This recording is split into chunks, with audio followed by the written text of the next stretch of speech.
जय जोहार, नमस्कार। आप देख रहे हैं सुप्रभात न्यूज छत्तीसगढ़। आइए जानते हैं छत्तीसगढ़ की टॉप बड़ी खबरों को। इससे पहले छत्तीसगढ़ के कौन से जिले से न्यूज को कहां से देख रहे हैं, कमेंट में जरूर बताएं, साथ ही लाइक जरूर करें।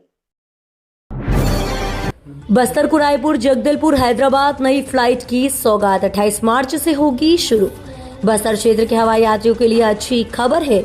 Allianz Air summer season schedule में रायपुर जगदलपुर हैदराबाद रूट पर अपनी उड़ान सेवा फिर से शुरू करने जा रही है।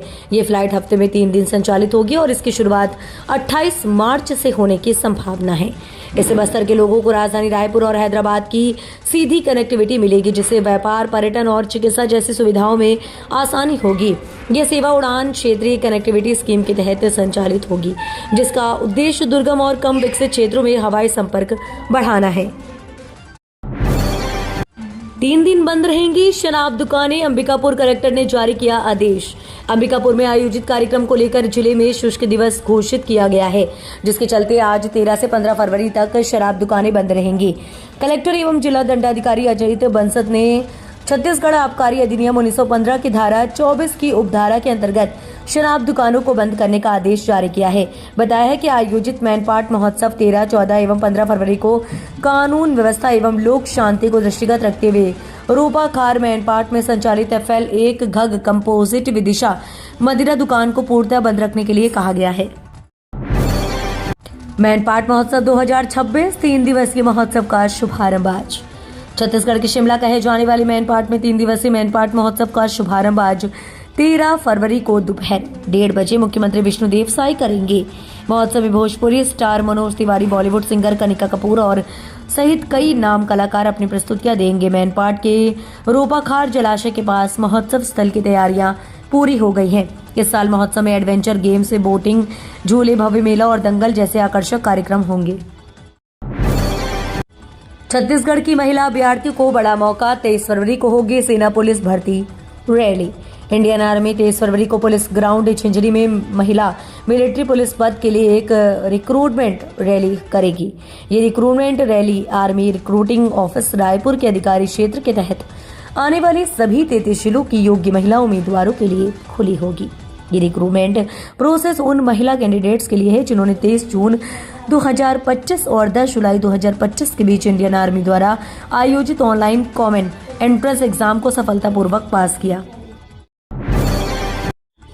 जनगणना 2027 में प्रचार पर होगा फोकस। प्राइमरी के 53,000 शिक्षक मई से जनगणना ड्यूटी पर।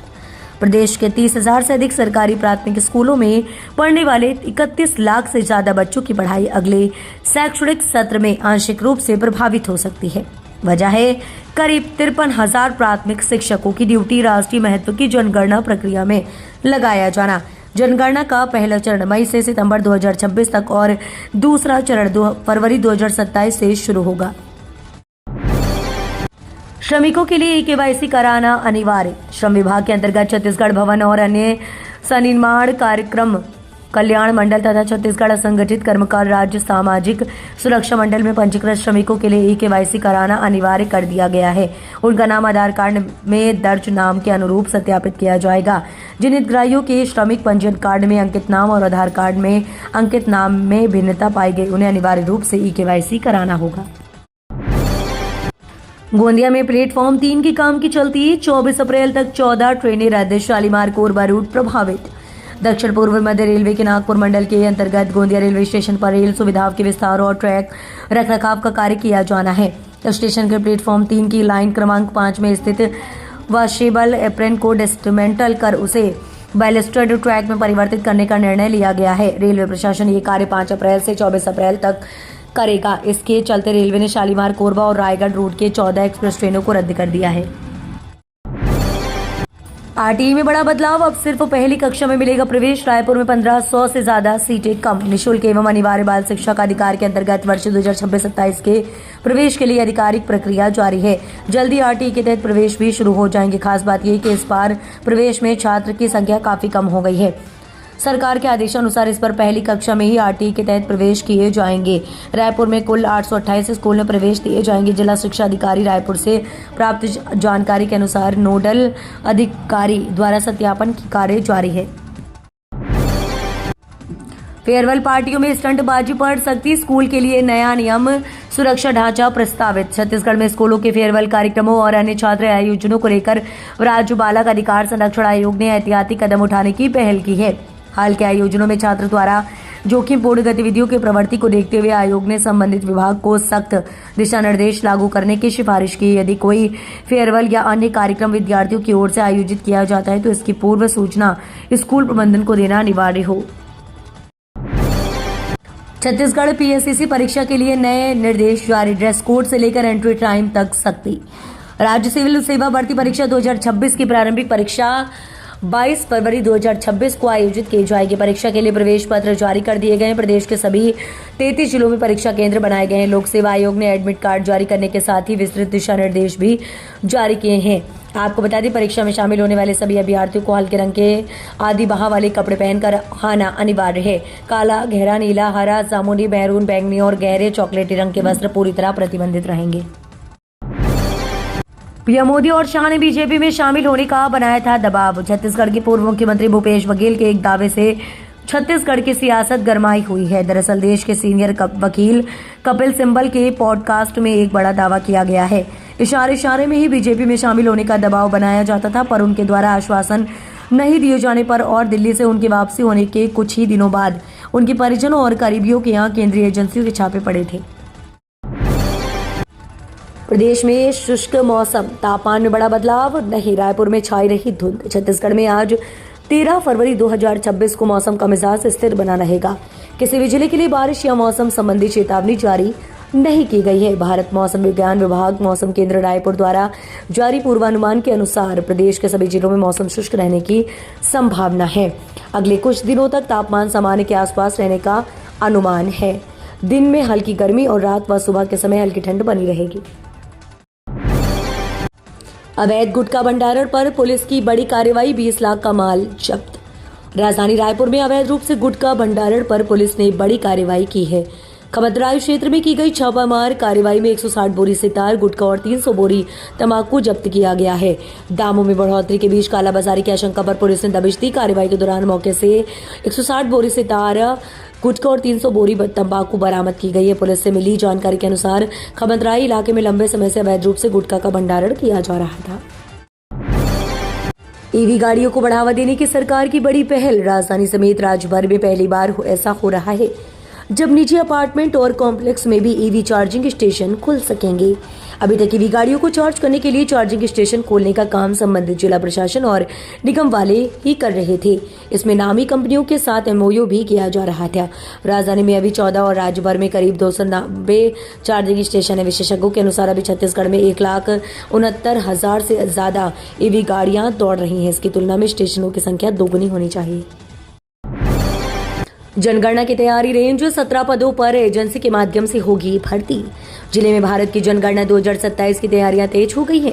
जनगणना कार्य को सुव्यवस्थित एवं तकनीकी रूप से सुदृढ़ बनाने के उद्देश्य से जिला नियोग प्रशासन द्वारा 17 क्रमिकों की नियुक्ति के लिए प्रस्ताव आमंत्रित किए गए हैं। कलेक्टर एवं प्रमुख जनगणना अधिकारी के अनुमोदन के बाद जारी सूचना के अनुसार जिला कार्यालय सहित जिले के समस्त तहसीलों एवं नगरीय निकायों में 15 तकनीकी सहायक तथा 2 बहुकार्य कर्मचारी की नियुक्ति एजेंसी के माध्यम से की जाएगी। यह नियुक्ति कुल 18 माह की अवधि के लिए प्रस्तावित है। फर्जी आरटीओ ई चालान लिंक से लाखों की ठगी, ऑपरेशन साइबर शील्ड में पकड़े गए 2 आरोपी। रायपुर रेंज पुलिस ने ऑपरेशन साइबर शील्ड के तहत बड़ी कार्रवाई करते हुए ऑनलाइन ठगी करने वाले 2 आरोपियों को राजस्थान से पकड़ा है। ये आरोपी फर्जी लिंक और संदिग्ध मोबाइल ऐप के जरिए एंड्रॉइड यूजर्स को निशाना बनाकर उनके बैंक खातों में रकम निकाल लेते हैं।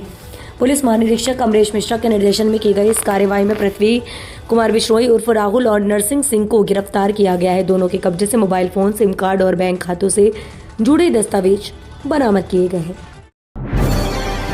होली से पहले गन्ना किसानों को राहत, भोरमदेव शक्कर कारखाने ने जारी किए 4.73 करोड़ रुपए। होली से पहले भोरमदेव शक्कर कारखाने से जुड़े गन्ना किसानों के लिए राहत भरी खबर है।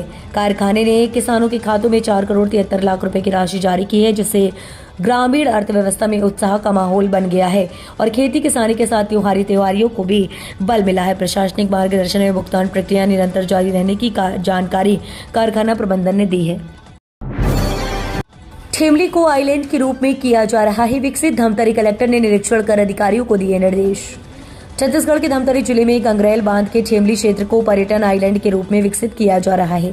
कलेक्टर अविनाश मिश्रा ने हाल ही में चल रहे विकास कार्यों का निरीक्षण कर संबंधित अधिकारियों को आवश्यक दिशा निर्देश दिए। इस परियोजना से स्थानीय युवाओं और महिला स्वयं सहायता समूहों को स्वरोजगार के अवसर मिलने की संभावना है।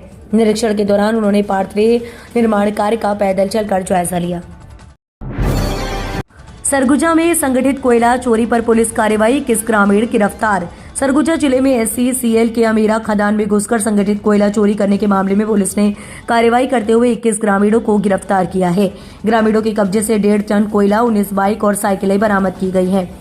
दरअसल पुलिस की टीम जब खदान क्षेत्र में पहुंची तो बड़ी संख्या में खदान में घुसे ग्रामीण भाग निकले। SCCL के अमीरा कोयला खदान में कई दिनों से करीब 300 से 400 की संख्या में ग्रामीण रोज घुसकर संगठित रूप से कोयला चोरी कर रहे थे। बिलासपुर में 117 मुस्लिम वोटर्स के नाम कटे। छत्तीसगढ़ के बिलासपुर में 117 मुस्लिम वोटर्स का नाम मतदाता सूची से काट दिया गया है। बेलतरा विधानसभा क्षेत्र के चांटीडीही इलाके में रहने वाले वोटर्स जो मुस्लिम समाज से आते हैं, उनका नाम SIR लिस्ट में नहीं आया है। आरोप है कि वे पत्ते पर नहीं रहते बताकर किसी ने उनका नाम कटवा दिया, जबकि वे यहाँ 40-50 साल से रह रहे हैं। प्रभावित वोटरों का कहना है कि वे मूलतः बिहार के रहने वाले थे, लेकिन बचपन से इसी इलाके में रह रहे हैं। SIR में नाम नहीं आने पर प्रभावितों ने 11 फरवरी को कलेक्ट्रेट पहुंचकर नाम जुड़वाने के लिए कलेक्टर को ज्ञापन सौंपा है। कांग्रेस ने आरोप लगाया कि ये वोटर्स कांग्रेस समर्थित हैं, इसलिए भाजपा के इशारे पर निर्वाचन आयोग ने नाम काटा है।